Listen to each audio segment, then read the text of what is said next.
Alors ce qu'il faut imaginer, c'est on est dans le cadre de cette recherche participative autour du métabolisme urbain, des flux métropolitains, et on était à la recherche d'une situation dans laquelle les différents ingrédients qui font qu'on parle de métabolisme urbain et de villes en mutation sont présents.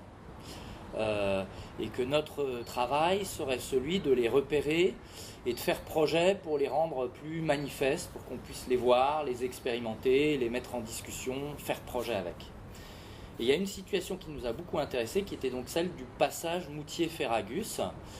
On est juste à côté du marché, dans le centre d'Aubervilliers, marché qui est vraiment un lieu de flux, de la marchandise qui arrive de partout dans le monde et qui repart partout sur le territoire, des gens, etc.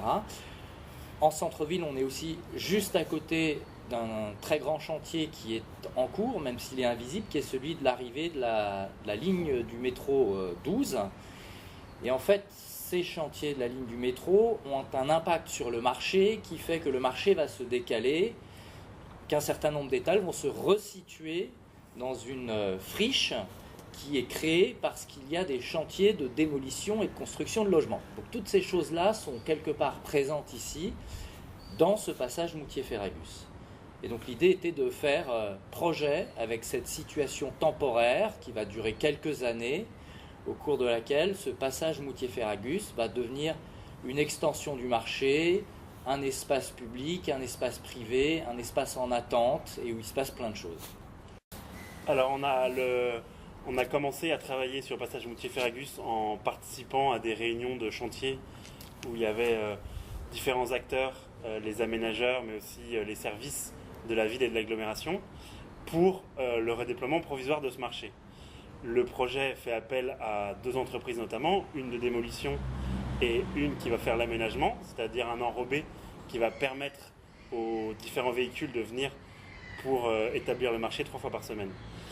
En allant sur site, on s'est rendu compte d'un truc intéressant. À un endroit, dans un angle sud, il y avait une plante qui était là, qui avait poussé spontanément depuis à peu près 7 ans, qui était protégée par des barricades de friche auparavant.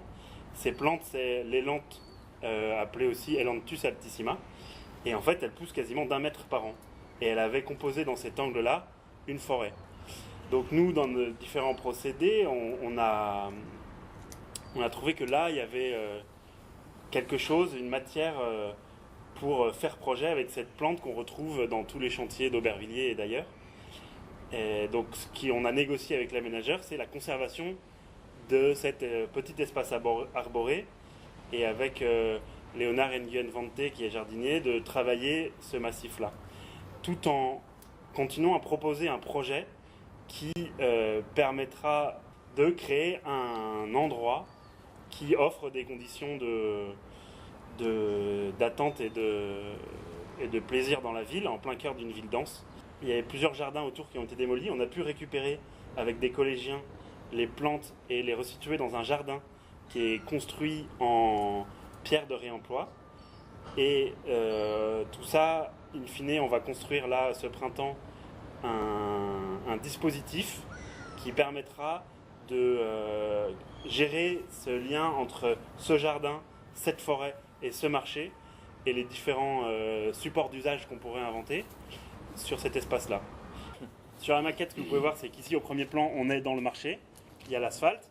On n'a pas fait les étals de marché, mais elles seront ici et puis ici dans le passage.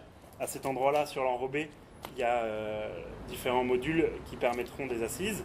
Et ce système de rack, qui est un rack à palettes, donc c'est le décalage d'un système industriel qui est utilisé ici pour permettre une clôture qui protégera le jardin et qui pourra faire office d'un espace d'exposition. Derrière, on a ce jardin en pierre de réemploi qui ont été les pierres des premières démolitions et il va continuer à se constituer au printemps avec les démolitions à venir. Et on retrouve au milieu les élanthes qui sont conservées et dont la canopée protège et surplombe l'ensemble de cette installation.